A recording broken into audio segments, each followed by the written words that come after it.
Johnny, congratulations on another win for the Bellator title. How do you feel after that one? Your face is a bit stitched up, or a bit worse for wear, but I'm sure you're delighted. Very, very delighted. I'm just glad that they didn't stop the fight and they let me continue the fight. And yeah, man, I went in there and fucking took them out. I'm a trained ass killer, and when you put me in that cage, I'm gonna try to take you out every single chance I get. What were your thoughts on the fight as a whole? Fabian said he'd bring it, and he did bring it. He traded a lot in the first 2 rounds. Obviously, he got the finish in the third. But what are your overall thoughts on the fight? You know, a little bit of a slow start, but I felt like I had the advantage in the striking. Even he was pretty crafty with his get-ups. I was also trying to take him down, but I wasn't really trying to wear my arms out or really work my wrestling too much. I was kind of getting a feel for what the defenses he was doing. He was doing a good job, but I feel like over time he would have got slower, and slower, and I would have just built on it. He does a really good job coming out of the clinch, throwing short elbows, and that's how he cut me. I maybe felt a little bit of urgency because I wasn't sure how bad the cut was. It felt pretty bad, and they didn't stop it, so I was like, okay, cool. But then going into the third round, I felt like I had to, turn it up a bit. I was throwing some big shots, and I was planning on taking him down, but I ended up, finishing him. So it is what it is. There was a bit of a kerfuffle after the fight between yourself and his brother Leon, and a few other people. Can you talk us through what happened there? A lot of emotions, bro. I mean, his brother's a great fighter. I honestly hope he beats Colby. I fucking hate Colby. That dude sucks. But yeah, I mean, I want to fight him too. He's one of the best guys in the world, and I want to prove I'm one of the best in the world. And you got to fight everybody. Even he's not in my weight class, but I feel like he might go up to 85 eventually. But I went over after and I told him, hey man, sorry, my emotions were high, and I squashed the beef. I don't have anything wrong with him. I just want to fight the guy.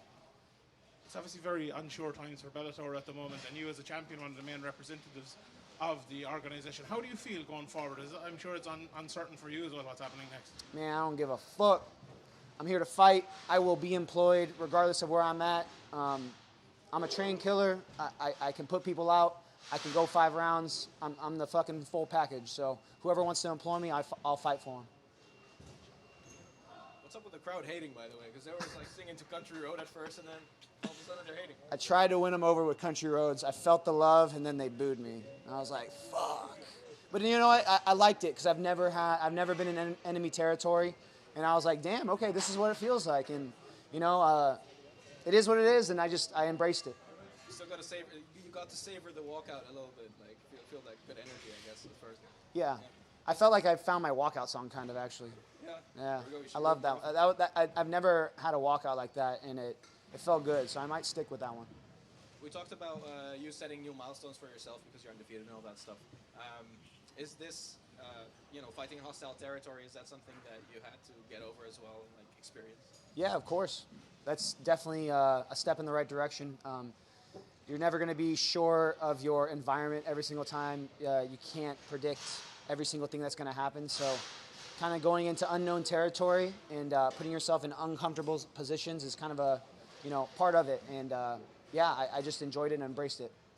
You were taking over the longer the fight went. At first it was like a little bit of, reading each other, I guess.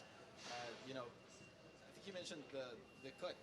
Did it create a lot of urgency for you to finish the fight, or were you still slowly trying to cook it? No, I was still slowly trying to cook them, and I was still sticking to my game plan. I was a little bit worried. I'm like, this cut feels bad. My corner kind of told me, yeah, you got cut. You got to be safe. We got to take him down. We got to, we got to stick with the game plan. We got to make sure we win this fight and stay out of danger.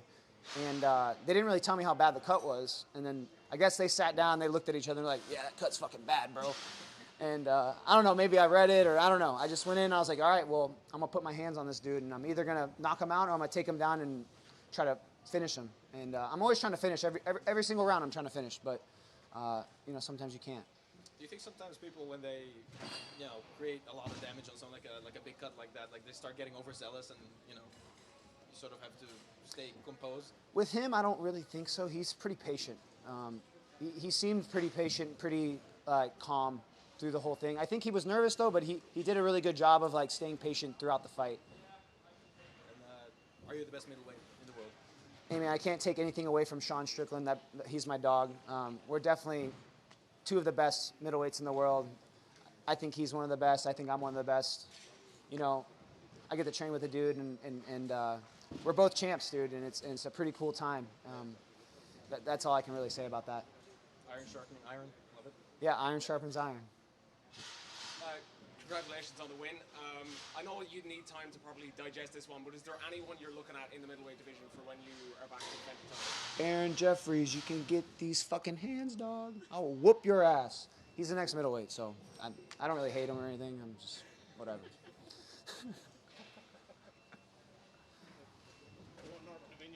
Huh? What about Norbert Navini? Who? Norbert Navini? Oh, I mean, he needs to win a few more. He's pretty young in his career.